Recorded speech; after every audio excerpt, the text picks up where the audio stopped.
Morning, students. How are you? Are you fine? I, Dhaval Sangani, once again welcome you all in Saraswati Group of Education. Student, Standard 7th, Subject English. જેમાં આપણે chapter number 2 A Gift of Chappals, જેના author છે વસંતા સૂર્યા. એક journalist, એક પત્રકાર છે અને story Taylor, વાર્તા કહેનાર પણ છે. એણે આ સ્ટોરી લખેલી છે. આપણે પાર્ટ 1 પીપીટી દ્વારા આ ચેપ્ટરમાં આવતા હાર્ડ વર્ડ્સનો અભ્યાસ કર્યો વિથ પિક્ચર. ત્યારબાદ પાર્ટ 2માં પણ આપણે પેજ નંબર 19 અને 20નો અભ્યાસ કરી ચૂક્યા છીએ. આજે આપણે 20 હાફ જે પેજ છે ત્યાંથી અભ્યાસ કરવાનો છે પાર્ટ 3માં. તે પહેલાં લાસ્ટ લેક્ચરમાં જે શીખી ગયા તો એને ઝડપથી રિકોલ કરી લઈએ. તો કે આ ચેપ્ટરના જે મેઇન કેરેક્ટરો છે, ગ્રાન્ડ પેરેન્ટ્સ, જેને તામિલમાં પાતી અને થાથા કહેવામાં આવે છે. મૃદુ જે ચેન્નઈમાં રહેતી હોય છે, તે તેની દાદી સાથે રૂકમણીના ઘરે આવે છે. રૂકમણી સ્માઇલિંગ ફેસ સાથે જ્યારે ડોર ઓપન કરે છે, તરત જ રવિ, મીના, લાલી જે મૃદુના કઝિન્સ છે તે ડ્રેગ્ડ મૃદુને આમ પુલ કરી જાય છે, ખેંચી લે છે તરત જ અંદર એક્સાઇટમેન્ટમાં. અને back side of the house ત્યાં લઈ જાય છે. ત્યાં ટોર્ન ફૂટબોલ હોય છે, તૂટેલો ફૂટબોલ, બિટરબેરી, ઓસ્ટ્રેલિયન ટ્રી પડેલો હોય છે આ ટોર્ન ફૂટબોલ, અને એમાં સેન્ડ ભરેલી હોય છે, રેતી. અને એમાં કોણ રહેતું હોય છે? Yes, kitten, a baby cat રહેતો હોય છે. પાતી દાદીમાં છે, એની એનિમલથી શું હોય છે? નફરત હોય છે. એટલે રવિ કહે છે કે આ બહુ સિક્રેટ વસ્તુ છે. કોને કહે છે? મૃદુને. દાદીમાને ખબર ન પડવી જોઈએ, ને તો દાદીમાં શું કરશે? ઘર છોડીને ચાલ્યા જશે. હવે બને છે એવું કે રવિ છે કેટને દૂધ પીવડાવવા માટે કિચનમાંથી એક ટમ્બલરમાં મિલ્ક લઈને આવતો હોય છે. અચાનક સડનલી દાદીમા એને રસ્તામાં મળી જાય છે. દાદીમા પૂછે છે આ દૂધ લઈને ક્યાં જાય છે? તો રવિ શું કહે છે? આઈ એમ હંગ્રી, મને ભૂખ લાગી છે. I want to drink milk. અને એની શંકા ન થાય એટલે અડધો ગ્લાસ તે ત્યાં જ પી જાય છે. દાદીમા કહે છે કમ્પ્લીટ કર, જેથી હું આ ટમ્બલરને વોશ કરી દઉં. તો રવિ શું કહે છે? તમે શું લો?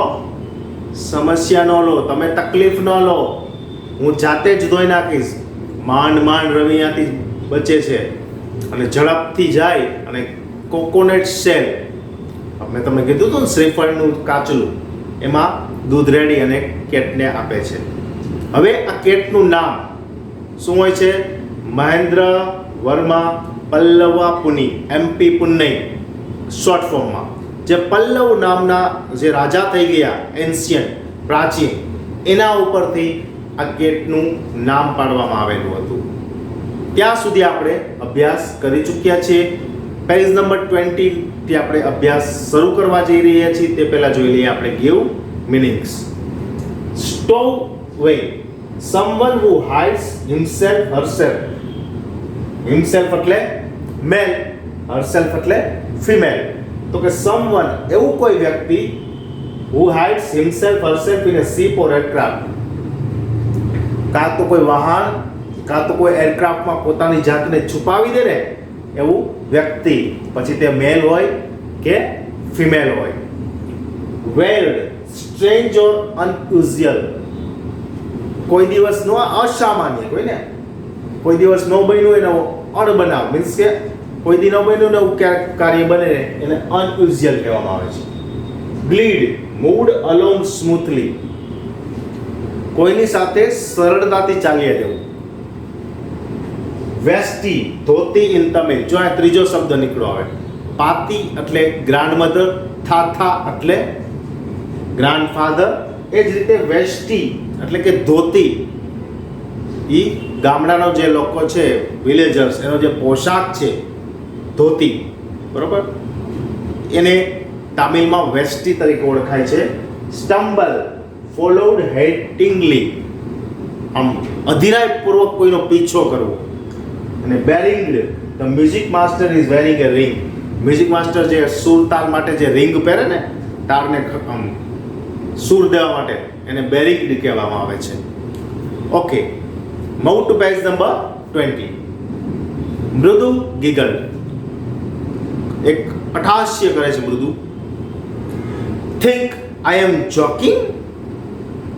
રવિ કહે છે હું તને જોક્સ કરું છું એવું લાગે છે, તું હસે છે શું માટે? Well just wait, I will show you some time. હું તને ક્યારેક બતાવીશ. આ પલ્લવ વંશના જે રાજાઓ છે ને, એના વિશે હું તને ક્યારેક બતાવીશ. Wait, just wait. It's clear you don't know a thing about history. Haven't been to Mahabalipuram, have you? તું હિસ્ટ્રી વિશે કંઈ જાણે છે? ઇતિહાસ, મહાબલીપુરમનો ઇતિહાસ શું છે એ તું જાણે છે? તે ક્યારે એની વિઝિટ કરેલી છે? તે ક્યારે એની મુલાકાત લીધેલી છે? રવિ આસ્ક ધીસ ક્વેશ્ચન ટુ મૃદુ. મૃદુ, તું હસસ ને મારા ઉપર, મારી આ વાત ઉપર, પણ તું ક્યારે મહાબલીપુરમ ગઈ છો? તને મહાબલીપુરમના ઇતિહાસ વિશે કાંઈ ખબર છે? ઈ સાઈડ મિસ્ટ્રીસલી, રહસ્યમય રીતે પૂછે છે. વેલ, when our class went to Mahabalipuram, I saw a statue of his Tathas, etc., એટલે etc., etc., આપણે જે બોલે છે ને એમાં તમિલમાં etc. એમ બોલવામાં આવે છે. તો થાથા મેં સ્ટેચ્યુ જોયા હતા કે ના? Thatha, what is the meaning of thatha? Grandfather. મેં દાદાઓના સ્ટેચ્યુ જોયા હતા. આગળ જો fact is Mahendran here is descended from that very same ancient cat. જે પ્રાચીન બિલાડી છે ને, એ જે વંશજની હતી ને, આ મહેન્દ્રન છે ને, એ જ વંશજની છે. આ close relative, scientifically speaking, of none other than the lion, the Pallava lion, emblem of the Pallava dynasty. શું કહે છે? આ કેટ છે ને, કોઈ લાયનના વંશજની હોય ને એવું લાગે છે. જે પલ્લવ, જે સિંહ છે ને લાયન, એ પલ્લવ રાજા જ્યારે રાજ કરતા હતા એ શાસનકાળમાં જે સિંહો થઈ ગયા એની જ કોઈ આ વંશજ હોય ને કે એવું લાગી રહ્યું છે. Ravi went on walking around the bitterberry bush, waving a twig up and down. Twig એટલે એક ડાળી. ક્યાં આટા મારે છે રવિ? બિટરબેરીનું જે વૃક્ષ છે, જે ઓસ્ટ્રેલિયન ટ્રી છે, ત્યાં રવિ છે ને એ વોક કરે છે, આટા મારે છે, અને એના હાથમાં શું છે? ટ્વિગ, એક ડાળી છે. અપ એન્ડ ડાઉન, એ ડાળીને તે નીચે પછાડે છે, ઊંચી કરે છે, નીચે પછાડે છે. આગળ જોઈએ, his eyes speaking, this cat is of none other than the Mahabalipuram rishi cat. આ કેટ કોઈ મહાબલીપુરમના ઋષિકેટથી કોઈ ઓછી કેટ નથી. And if I may just remind you, they whispered cats in ancient Egypt. Ancient ઇજિપ્તના લોકો જે કેટને પૂજે છે, વર્શિપ્ડ એટલે જેનું પૂજન કરે છે, એ જ આ પ્રાચીન કેટ છે એવું રવિ કહે છે. રવિ શું કહે છે? આ બિલાડીના ઇતિહાસ વિશે કહે છે. આ કેટ છે એ પ્રાચીન જે રાજાઓ થઈ ગયા પલ્લવ વંશના એની છે.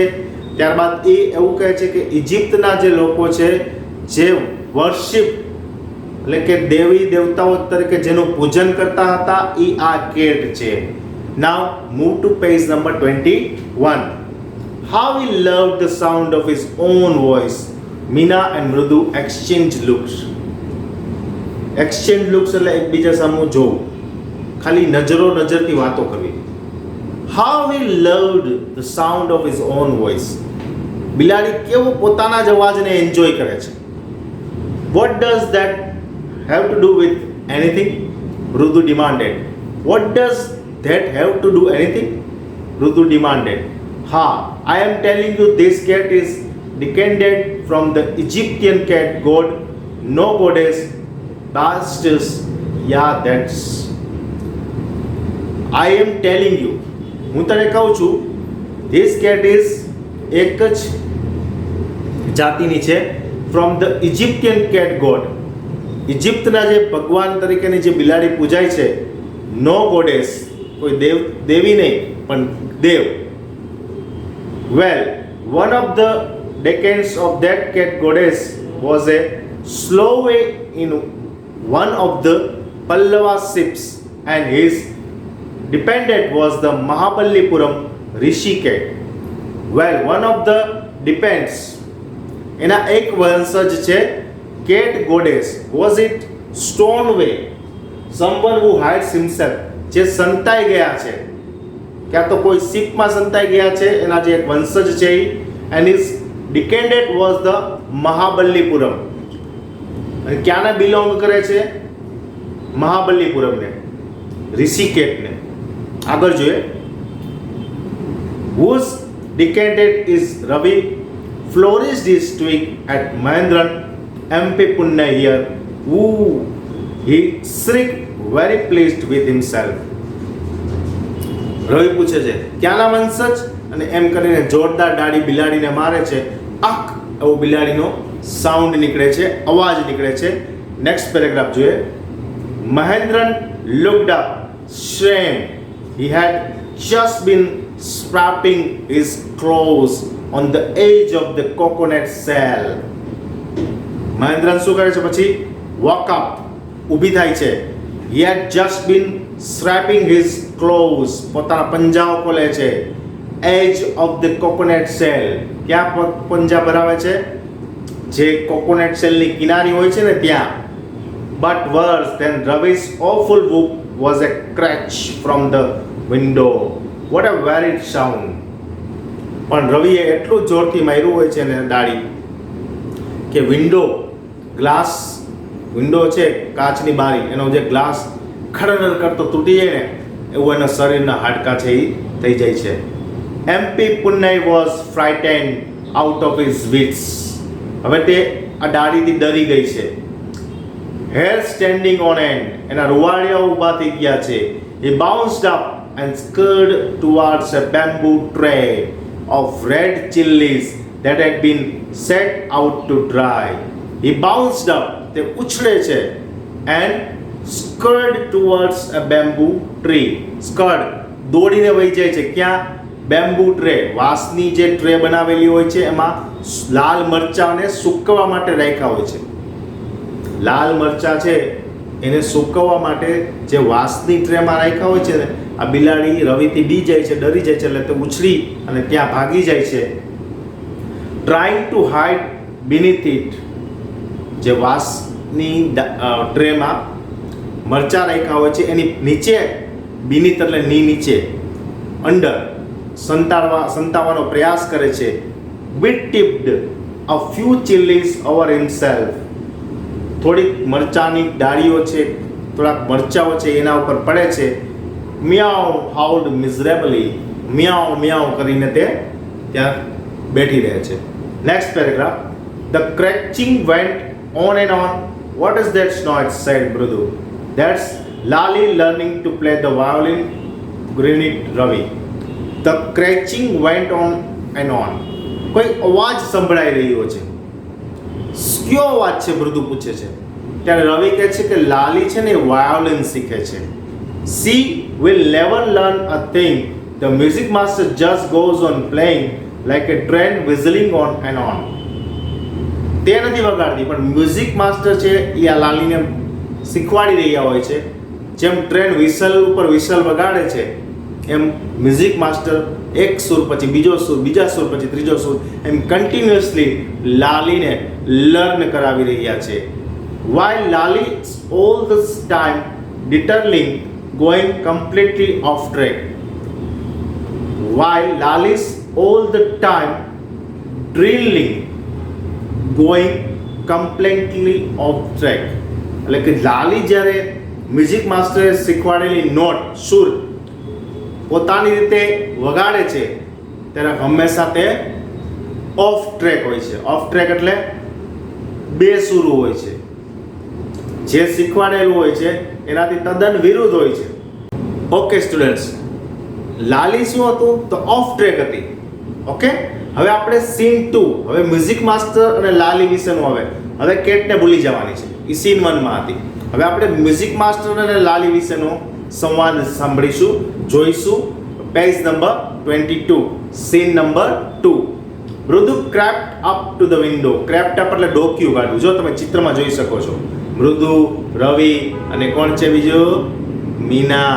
આ ત્રણેય જો લાલી જે શીખે છે, મ્યુઝિક માસ્ટર ટેકો દઈને, દિવાલને ટેકો દઈને બેઠા છે. જોઈ શકો છો ને ચિત્રમાં, પિક્ચરમાં દેખાય છે ને? ઓકે, તો Mridu crept up to the window. Lali was sitting little distance away. Lali છે એ મૃદુ જ્યાંથી જોવે છે ત્યાંથી થોડેક દૂર બેઠી છે. Abruptly holding her violin and bolstering her elbows jutting out and her eyes glazed with concentration in front of her with the most of his back to the window. કોણ બેઠું છે? લાલી.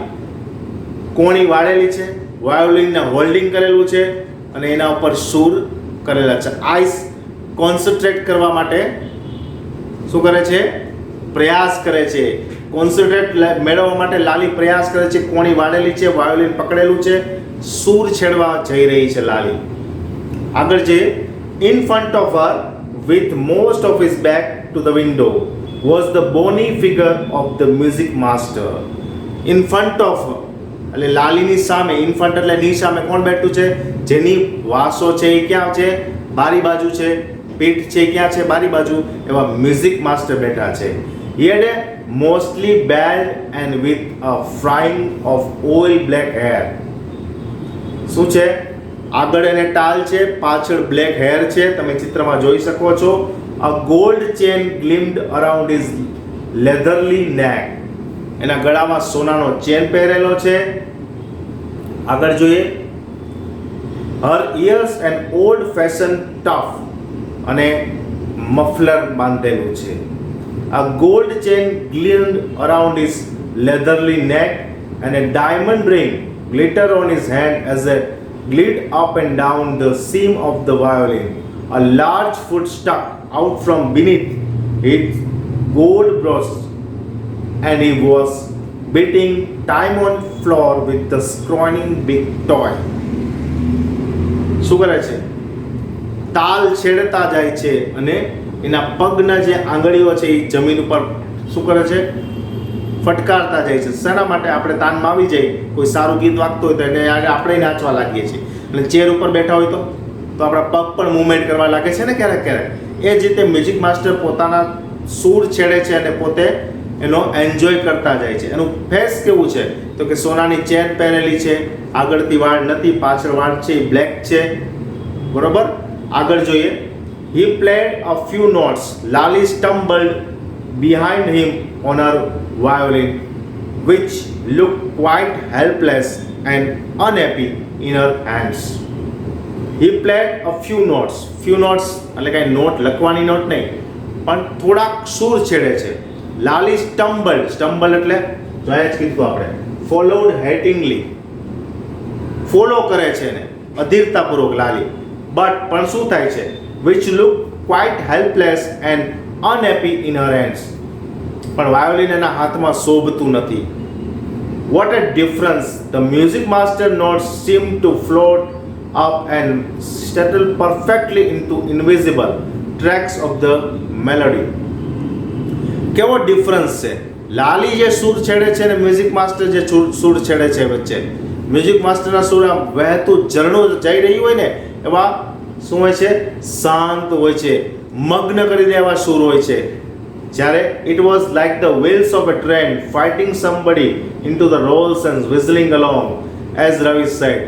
Mrudu stared at the huge brained hand moving effortlessly up the violin stem, making lovely music. શું કહે છે તો કે music master જે not છેડે છે એક વહેતું ઝરણું વહી રહ્યું ને એવું લાગે છે. જ્યારે લાલી છે એ ટ્રેનનો જે કર્કશ અવાજ છે, વિસલિંગ, એવી નોટ છેડે છે. કોણ કહે છે આ બે વચ્ચેનો ડિફરન્સ? રવિ છે એ મૃદુને કહે છે. તો સ્ટુડન્ટ્સ, અહીંયા સુધી આપણે આ ચેપ્ટરને રાખશું. પેજ નંબર 23 સુધી આપણે જોયું. નેક્સ્ટ લેક્ચરમાં 24 થી આગળ વધીશું. આ સેશનના અંતે શું આવશે? વર્કશીટ આવશે. એ વર્કશીટ કેવી હશે? ઓબ્જેક્ટિવ બેઝ વર્કશીટ હશે, જે તમારે તમારી HW બુકમાં કમ્પ્લીટ કરવાની રહેશે. નેક્સ્ટ લેક્ચરમાં ફરી મળીશું. Thank you.